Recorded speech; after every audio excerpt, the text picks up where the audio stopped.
Hi folks, welcome back. Thank you for watching. Please do hit subscribe if you haven't done so yet. It really does help when you do that. So, welcome to 2022 and the annual pedal board build video. So this has become something of a tradition on this channel. At the start of every year I build myself a new all analog pedal board to use in the coming year's demo videos and my own studio recordings. And I always try and do something a little bit different each year to represent where I am as a player at any given point in time. So that's what I'm going to do today, folks. I've built the board, I'm going to unveil it to you, talk you through how I've wired it and why I've put it together that way, and then of course play through it to show you how it all sounds. But I do also try and give you a little bit of background into why I've built that year's board in the way I have, because I really do think that the board should represent you as a player, and of course people's tastes change over time. We all kind of develop as players and use bits of gear in different ways.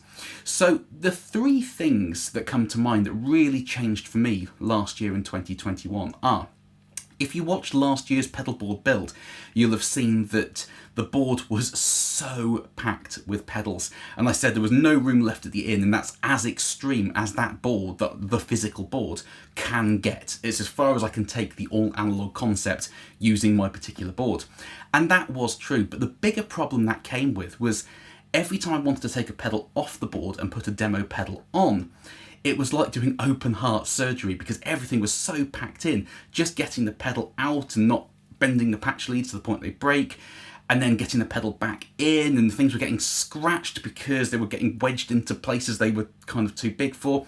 It was all just a bit of a mess and it became a real headache. So this year I wanted to spread things out a little bit more than last year. Take a few pedals off and just give myself a little bit more space. The second thing was I got really into tube pedals last year. Now I've always liked tube pedals, Kingsley's, Hageman, Effectrode, things like that. But I wanted this year's board to have a little bit more glassware on it. Because to me, especially when dealing with overdrive and distortion, there really is something about tubes, and I know this is a real cliche, that just kind of sound and feel a little bit more like a tube amp turned up really loud, more so than solid state pedals. So I wanted to get some more tube pedals on the board. But the third and possibly most contentious thing was I built last year's ridiculous board, but I then got my orange Retro 50 head, my JTM 45 clone, and the Dr. Z Z-Master, all like really top quality tube amps. Now I've always used really good tube amps, but I've generally set them clean and used them like a pedal platform and used the pedals to get all the gain and all the sounds. But especially once I got the orange, I plugged into the amp, turned it up, and to be honest, I've never really used last year's pedal board. That's the sad truth of it. I built this ridiculous board and I've just been plugging straight into the front end of amps and turning them up ever since I did. And I know this makes me sound like one of those kind of people who lurk on the gear page going, if you use a pedal, you're not a real guitarist. But I have just really been enjoying cranking up tubes and just riding the volume control, and I haven't really missed the pedals. So I wanted this year's board to be more centered around boosting already cranked tube amps and adding effects on top of that in interesting ways, rather than based around the sort of clean pedal platform thing. So there's plenty of gain pedals on the board, but they're either tube based or designed to push a tube amp. So that's the kind of basic philosophy around building this year's board. So this is it here. Now, as you can see, I've already fallen at the first hurdle in terms of not packing everything in so tight, because that is exactly what I've managed to do again. So I've kind of failed my own test there. But there's more tube pedals on the board. It's again all analog, pretty much. Two elephants in the room before we get going.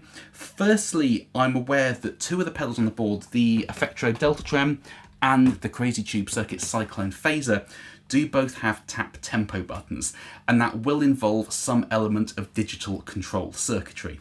Now, to be honest, I wish they didn't have tap tempo because I literally never use it apart from in demo videos. So yes, there is an element of digital control in those pedals, but the signal path's all analog, the effecting is all analog, and how I use them is all analog. I never touch those tap tempo buttons. So to me, they still kind of fit with the concept. And before some smart ass points out, there's tap tempo, it's not all analog. I do know that, but I went with those two pedals anyway because they are amazing. The second elephant in the room is there's a dirty great hole in the top left-hand corner of the board where the gig rig generator is. Now, the reason for that is because I've gone to using more tube pedals this year, I wanted to beef up my power setup because last year's board was powered entirely by the gig rig generator. But I found that the more loops I turned on the quartermasters at the front, because they draw more current the more loops you turn on, if I turned too many loops on, the generator would start to sort of buzz and fizz. So I think it was right at the absolute limit of what it could handle. So I didn't want to add more high current adapters in to power the tube pedals. So at the moment, the Delta Trem, the Kingsley Page, the Jester, and the Effectrode Mercury are being powered by their own dedicated power supplies that they shipped with, plugged into a horrible block of 4 plugs hidden around the back. So what I'm going to do is the space in the top left is going to house a Effectrode atomic power supply, which is designed specifically for tube pedals. It gives 12 current at high volts to power this sort of stuff. It has a sort of soft start technology in it in terms of delivering voltage to the tubes. So rather than just hitting them straight away with full voltage, it kind of fades the voltage in and lets them warm up before it puts high voltage on them, so it prolongs the life of the tube. So it's designed for tube pedals, and that space in the top left, is measured out to be atomic sized. But at the moment, the Effectrode Atomic is out of stock. So I've spoken to Phil at Effectrode, and he says that it should be in stock later in January. So in theory, once that's in stock, I'll get my hands on one. It should fit perfectly in that gap. Those 4 pedals can be plugged into it, the power supplies can go, and it should all work and be self-contained. Now, I know that things that should work on paper very rarely work in the real world, but that's the idea. So that's what that space is. It's not because I started the build too late or I haven't finished it. It's because I'm waiting on a piece of gear that is currently out of stock. But it's all working for now, albeit on 4 nasty looking power supplies hidden around the back. So those are the 2 elements in the room. Now, everything is pretty packed in, but it's all very functional and I'm loving how it sounds. So to demo the board today, I'm going to use this guitar here, my Gronland R16 Redeemer Junior. Now, I bought this guitar secondhand. I really, really loved it. But as soon as I put this pickup in it, this is the TV Jones Full Fidelity Ray Butts Filtertron, it just brought the whole thing to life, and it's quickly become like one of my favourite sounding guitars I own. I love the fact it's a junior model. I love the fact it's made with no CNC machines. It's all hand carved and crafted. So it's right up my street, and this pickup is just absolutely magical. Very low DC resistance, 4.1, something like that. So it's nice and chimey, as you would expect a vintage spec Filtertron to be.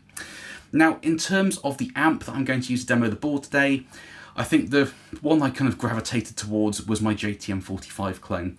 Now, in terms of the amplifiers I own, this is easily the cheapest in terms of what I paid for it. But man, there is something in that amp. Obviously, I can't ask the original builder because unfortunately he passed away a few months after building that amp. It's a very true to the original JTM45 clone, but there is some mojo living in that amp. It's just an astonishing thing. So I'm going to use this guitar into that amp to demo all the sounds today. And I've got the amp set pretty clean. It's turned up nice and loud, so if I turn it off mute and play with the vocal mic turned up, that's probably going to be distorting like hell because it's really loud in the room, but apart from a bit of transformer hum from the amp, completely silent. So let's get onto some pedals then.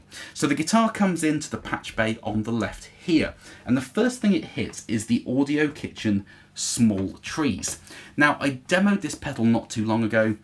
It's basically a really top quality tube-based clean boost, buffer, line driver, that sort of thing. So as I have it set, it has a slight level boost dialed in, but this pedal is my always on, pretty much, tone conditioner and buffer. So it drops the impedance right down, keeps the rest of the board sounding really sparkly and defined, and it just adds a bit of harmonic interest because it's based around the tube.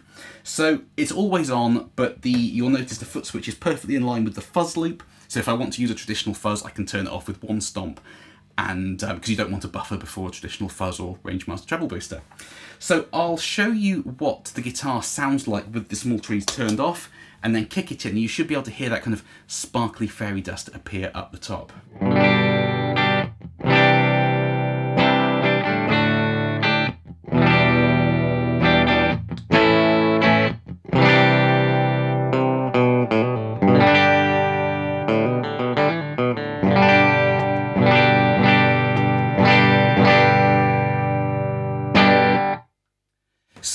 just adds a little bit more clarity and definition, makes it sound a little bit less kind of boxy and mid-range heavy. But I just love what the Small Trees does to everything on the board. It just makes everything after it sound better. So it then goes into the first of the quartermasters that are going along the front. The first loop here is a tuner, so it mutes the guitar signal and it sends it off to an old 70s Peterson strobe that sits on top of one of my amps. Now I love using an analog strobe, it's super accurate, especially for intonating guitars. It just shows you every tiny movement of the screw. So you can get the intonation set dead on using a strobe. Now, I suppose another slight elephant in the room in terms of the all analog concept, round the back of it, taking a feed from the strobe, is an old TU2. So if I'm shooting a demo video and I just want to quickly tune up one string pretty much there, I can use a TU2, it's quick and easy. But especially when I'm recording in the studio, I use the strobe because it's just super accurate and is all analog. So, the first loop that makes some noise is the Rangemaster and Fuzz loop. So I'll turn the buffer off.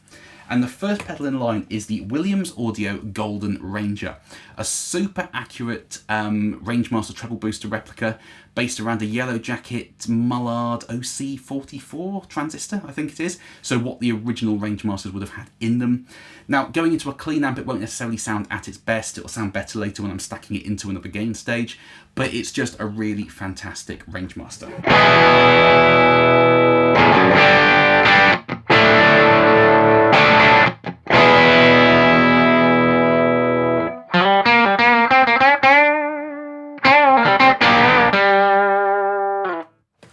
So, as I said, it will sound better into either a cranked amp or into another gain stage, but it has that super nasally mid-focus sound that we know and love. So I took the Analog.Man Beano Boost off the board for the Ranger. No particular reason, I just wanted to try something a little bit different. So the second loop in this, second pedal in this loop is another Williams Audio pedal and probably my favourite fuzz I've ever played, which is the Mark I Tonebender. Love fuzz faces, love big muffs, love FZ1s, things like that, but there is something about the Mark I Tonebender in particular that just hits me there. It's that mid-focus sound and I just absolutely love it.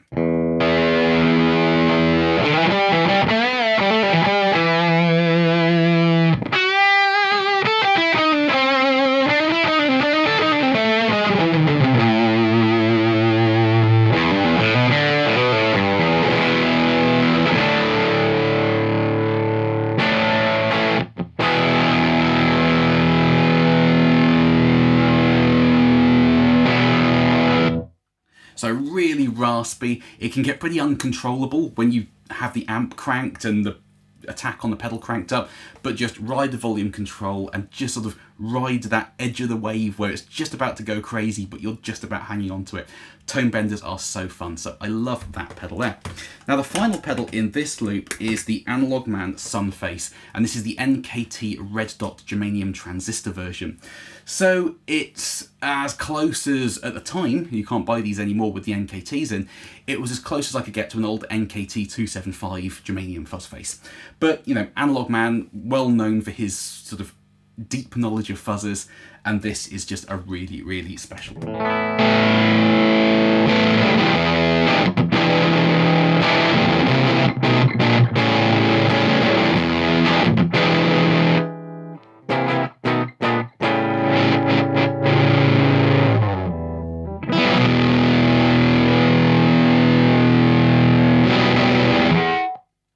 So it has that kind of dark, smoky sound that we want from a Germanium fuzz. Cleans up incredibly well, does that clean, spanky Hendrix thing, but just an amazing, it's probably my favourite fuzz face I've ever played, I think. It's just astonishing. So let's pop the Small Trees buffer back on to keep that clarity there. The second loop here is a compressor.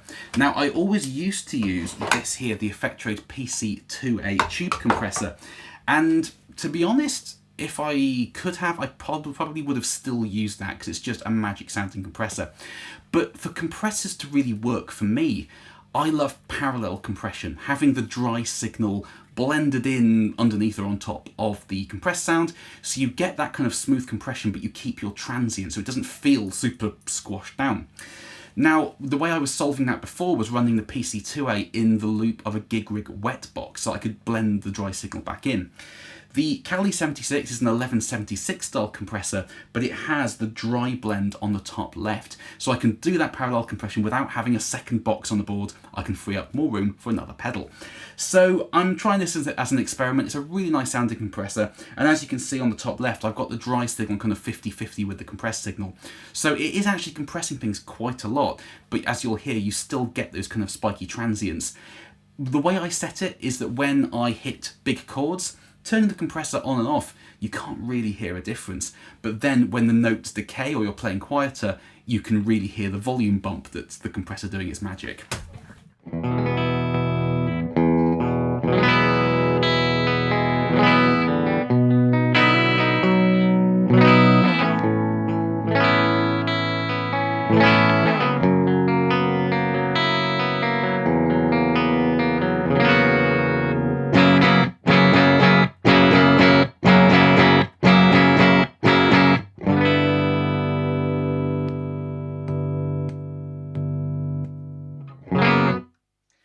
So hitting those chords and kicking the compressor on, it doesn't really sound any different at all. But then when you're playing lightly, you can hear that compression sort of bringing up those quiet parts to make the overall sort of volume more equal.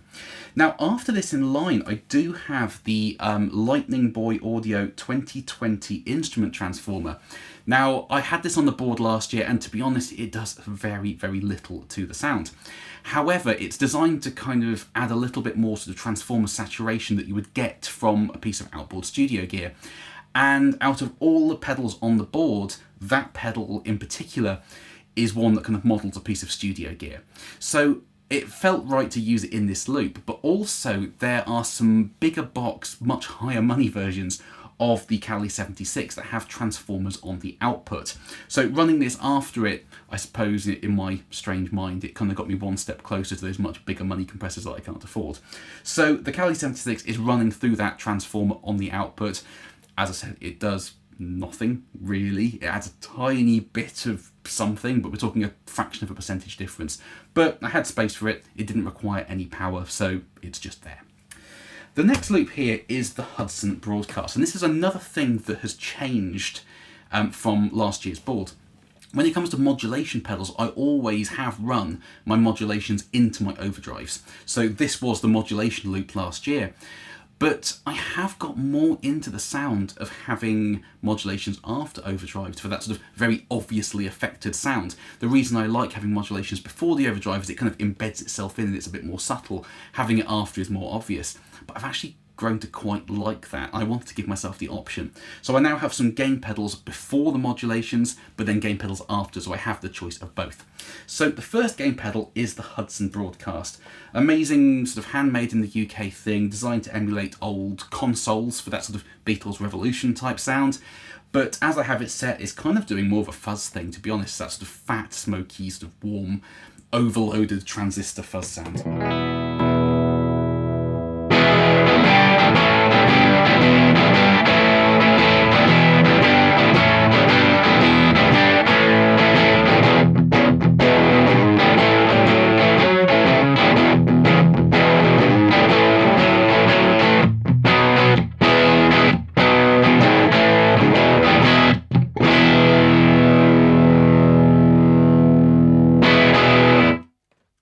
So it kind of sounds more distorted than it actually is at times. It's running at 24 volts this, so it's actually gives quite a lot of headroom, but it decays quite quickly. So you hit the guitar hard and it becomes really fat, but then as soon as the note dies out, it becomes clean again. So I really like that kind of broken transistor sound. It's a really, really cool pedal that.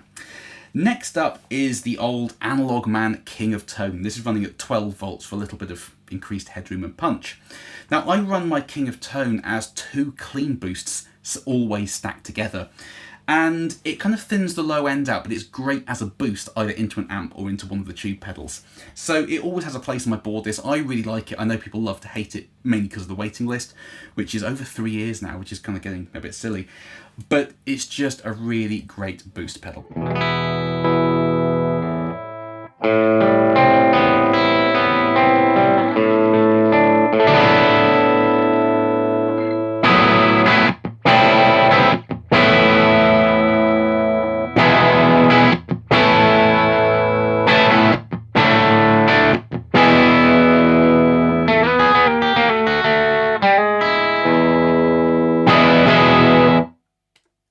So it's that kind of transparent overdrive thing. It gives you more of what you've got, kind of. There's no such thing as a transparent overdrive, but that's about as close as you can possibly get to one.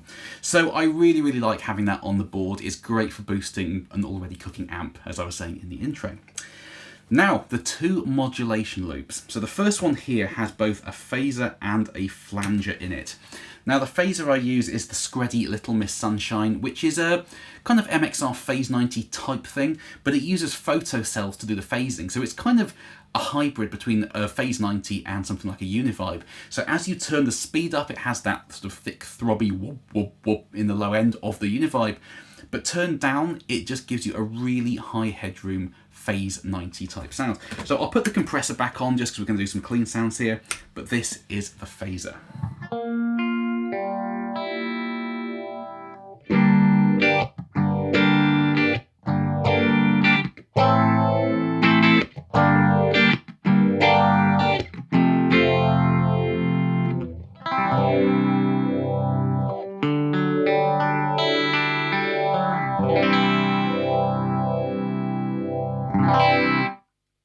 So just a nice simple one knob phaser, which is all I need.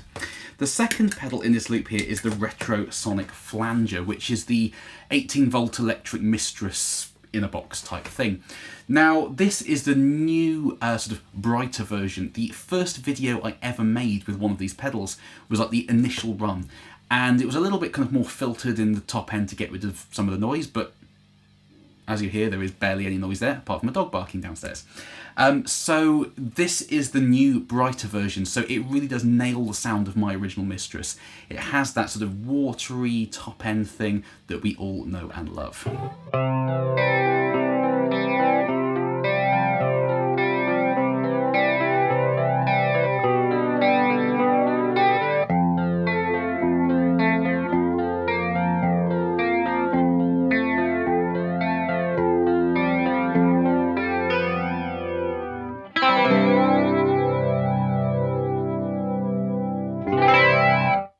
Really, really nice there. I really love the Retro Sonic Flanger. It, as I said, it does kind of really capture the sound of my original Mistress pretty much dead on, so absolutely love it.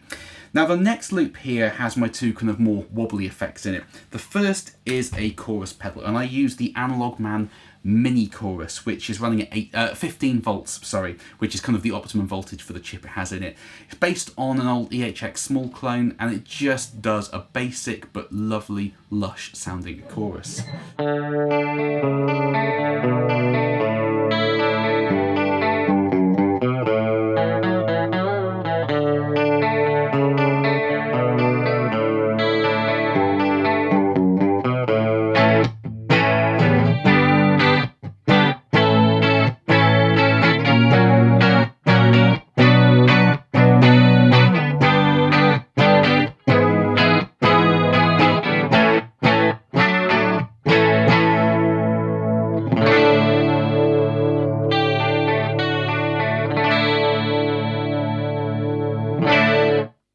So I'm actually setting that slightly more extreme than I used to. I used to run it really subtly with the speed quite low.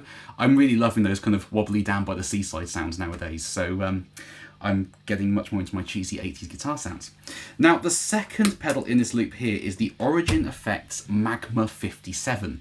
Now this is, it's not just a Magnatone style vibrato, it's a Magnatone amp in a box. So it models the gain circuitry as well. I'm running it pretty clean. It will gain up a little bit if you dig in, but it's pretty much just doing the kind of Magnatone vibrato thing. But again, it's another kind of gain pedal to have on the board if you want a kind of gritty American tweedy type sound.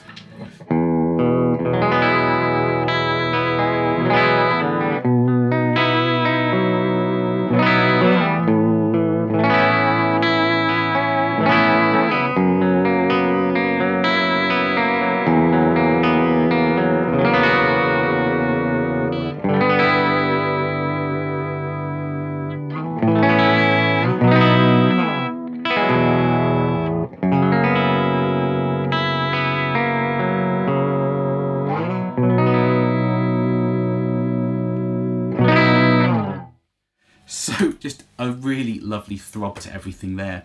And I turned the intensity down there, it was getting a little bit seasicky, but yeah, love the Magma 57. It's just an astonishing M-style vibrato. Now, the next loop here is my mid-push boost loop. So this is unchanged from last year. The first pedal is the Jam TubeDreamer58.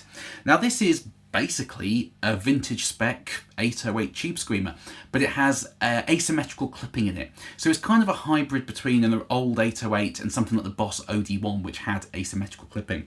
But it's really, really nice, especially for boosting something like the Marshall amp when it's set dirty. I know it's set clean today, but it has that kind of soft attack, rolls off the top end, rolls off the low end, that just gives you a nice mid-range push.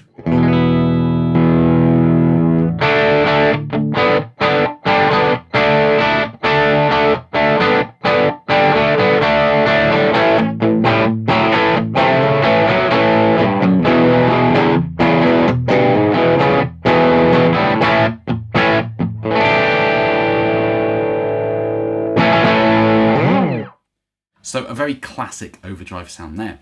Now the second mid-range boost in the loop is the Decibelics Golden Horse, which is pretty much as close as you can get to an original Klon Centaur. Now this has the mythical diodes in it, the correct diodes that the original Klon had, and I've seen videos of it side by side with original Klons. You cannot tell the difference, and a lot of other people who have experience of original Klons, I do not, which won't surprise you to hear, have said it's pretty much the closest thing out there. It's right up there with like the Ryra and the Centura and the kind of the absolute top shelf clones. Now I set mine pretty gainy actually, because the gain on a Klon is a blend control rather than just a gain, so you're kind of blending between your clean sound and the fully clipped sound by the diodes. So I have mine set in a similar gain range to as I set the Tube Screamer. A lot of people like to use Klons for the clean boost thing. I actually like to gain it up. So it does a similar thing to the Tube Screamer, but the mid push is in a slightly higher frequency band and it's a little bit quicker on the attack.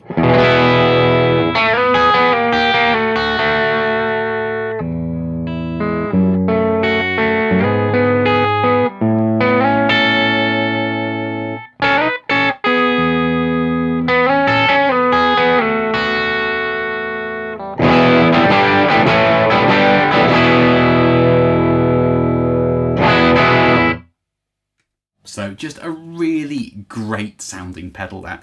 Running internally at 18 volts with a charge pump as per the original, so it's nice and punchy, but again it's great for boosting into an amp that's already cooking as per my concept for this year's board.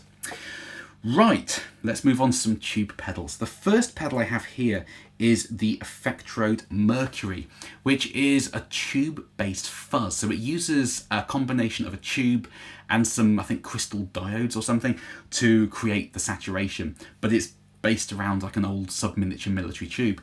And it is just a super fat sounding pedal. I absolutely love this thing.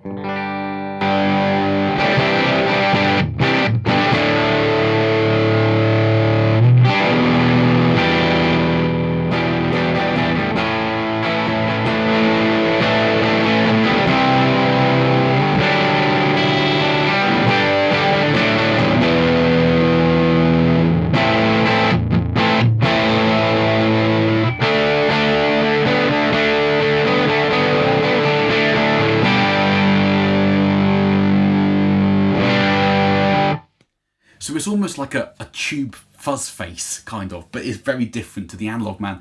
It's just super warm and dark and gnarly. I absolutely love it.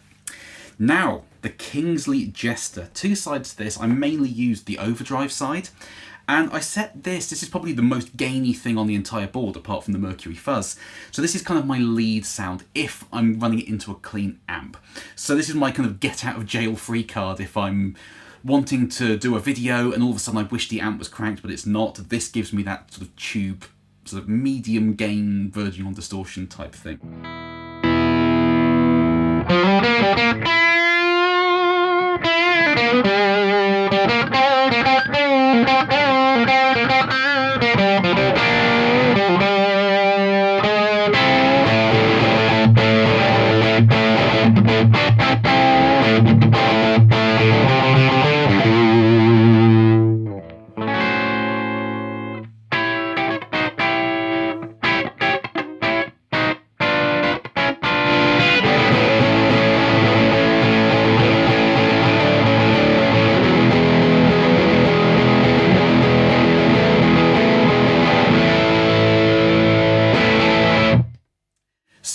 super fat, but also quite sizzly. Now the reason for that is this is the Jester that has the sizzle mod on it, the extra knob on the top of the pedal, and I'm bringing that up quite a way to really make that kind of top end sing.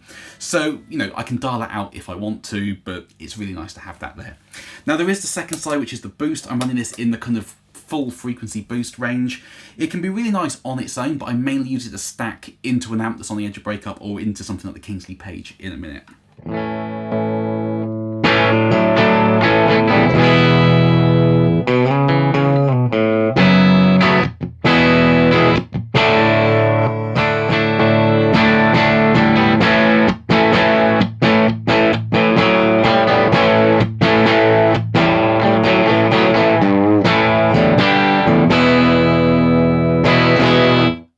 So that's really, really handy if you want to just add more of the same, but in a kind of vibey tube way.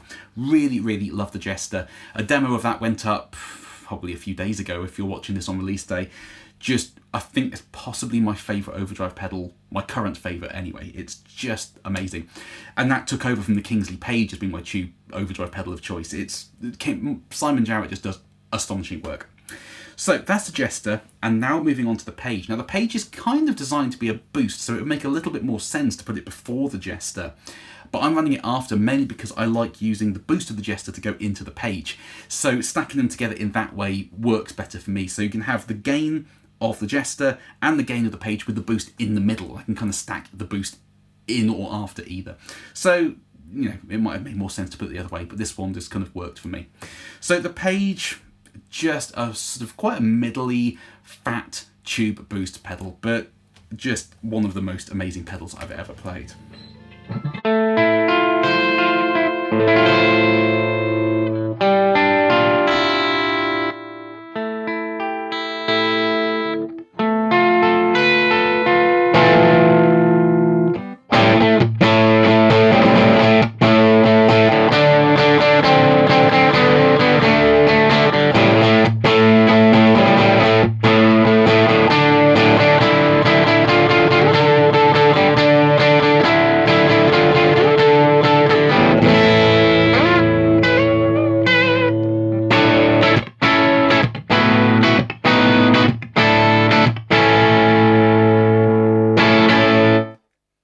Just really kind of low gain. I've got the gain turned down on it as well, so it's just adding a bit of kind of fatness and girth to everything. But, you know, you can run as a nice sort of clean boost into a cooked amp, or it can gain up on its own. So just really nice to have those tube options on the board. The Kingsley stuff is just absolutely next level. So, on to the first of the delay loops. The first one here is the Fairfield Circuitry meet Maude. Now this is a really dark sounding delay, but it's great for ambient stuff. It has a lovely modulation circuit in it. So it loves to kind of verge on the edge of self-oscillation, but not quite. But you can just drown in the sound it creates. It's absolutely lovely.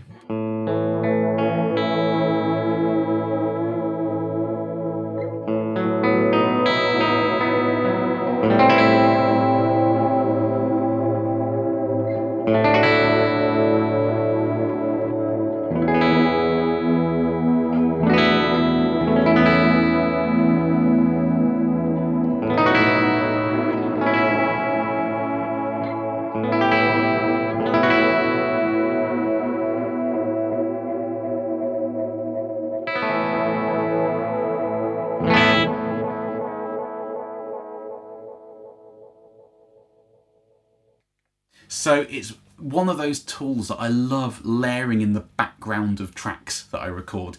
It just kind of adds that movement and cushion underneath a sort of acoustic guitar, for example. It just holds everything up in a really sort of vibey and interesting way. Really, really lovely delay, that. Now the second delay is more of a kind of standard delay really, which is the old Analog.Man ARDX20. Two sides to it. The first is set as a kind of standard dotted eighth type thickener.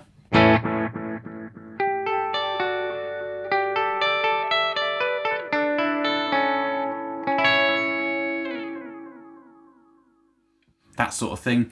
And the second side is a much shorter delay, which can be really, really cool. And it's almost like you're recording in a bathroom. It's just a super sort of short slap, but just really nice.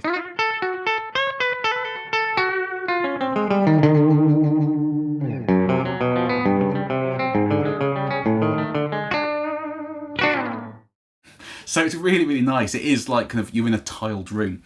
So super cool on that front. Now, the other thing that I've tried this year, which is pretty different to anything I've tried before, is I have the Crazy Tube Circuits Cyclone phaser in the loop of the ARDX20. Now, I have to say that the Cyclone phaser is an amazing phaser. So using it just to affect a few delay tails, it's really wasted using it in this application.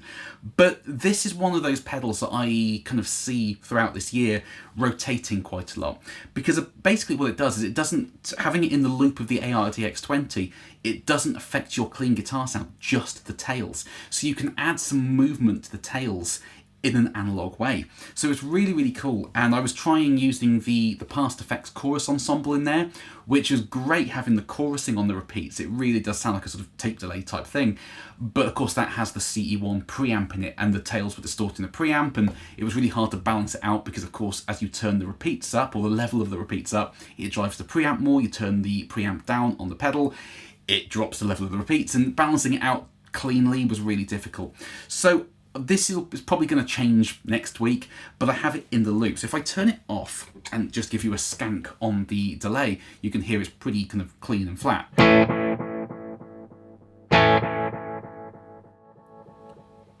So there's no modulation happening in the ARDX20 itself.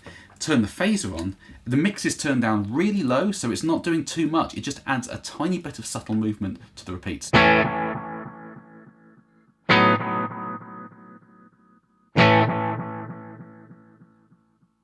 So just a little experiment I wanted to do this year, but it's nice to have the option to turn it off as well if you just want clean analog BBD repeats. But, you know, you can put anything in there. You can put a fuzz in there if you want to make the repeats really gnarly. But yeah, I anticipate that pedal kind of rotating throughout the year, but that's the pedal I've got in there for now. And the final loop on the board before it all goes off to the amp is the Effectrode Delta Trem. Now, I've never been a massive Trem user, so I've tried to go for like the smallest Trem pedal I can get, because it's nice to have it on the board on occasion, but it's not something I use all the time. Now, I've gone for the biggest tremolo pedal I can find here because I demoed this a few months ago, and it is just the most amazing sounding and feeling tremolo pedal. It's astonishing. And again, I'm only scratching the surface of what it can do here because I'm using it for just a standard tremolo sound. You can program stereo left and right doing different things and different rhythms and waveforms. I'm just using it for a standard tremolo. So I'm using kind of 0.1% of what it's actually capable of. Now, this does have a level boost built into it to kind of compensate for the energy drop that you get when turning on a tremolo pedal. I might dial it down a little bit because at the moment it does give quite a substantial boost used as a trim pot on a circuit board to bring the level down. But it's just the most inspiring sounding tremolo I've ever played.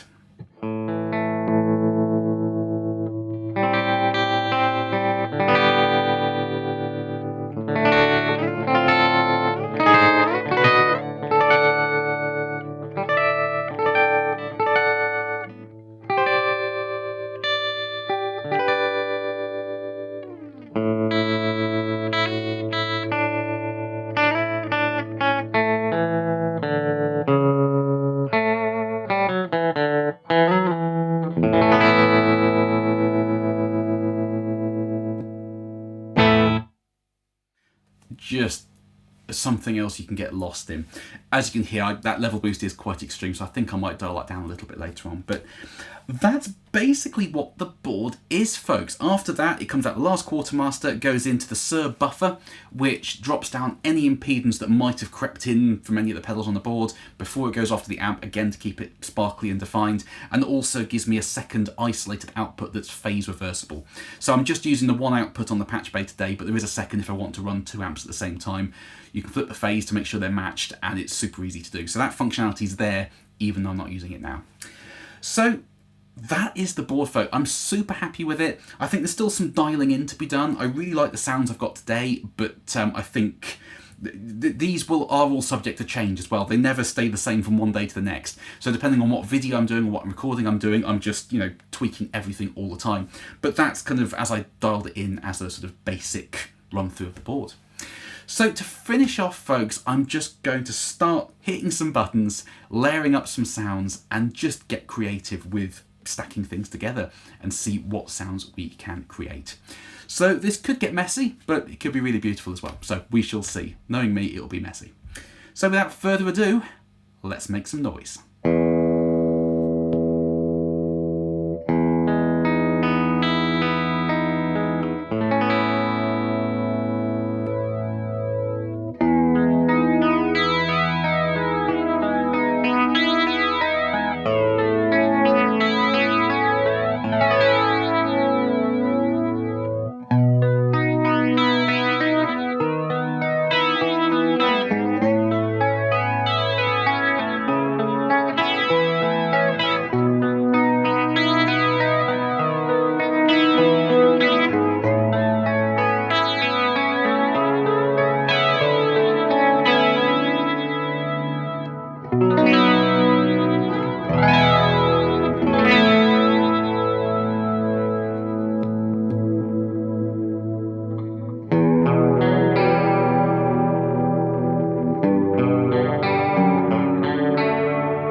I told you it would get messy, didn't I? So I think I was playing a load of rubbish for most of that, but this board is just so nice for stacking things together and being creative, creating those ambient washy textures, keeping the clarity there. The tube pedals are amazing for that.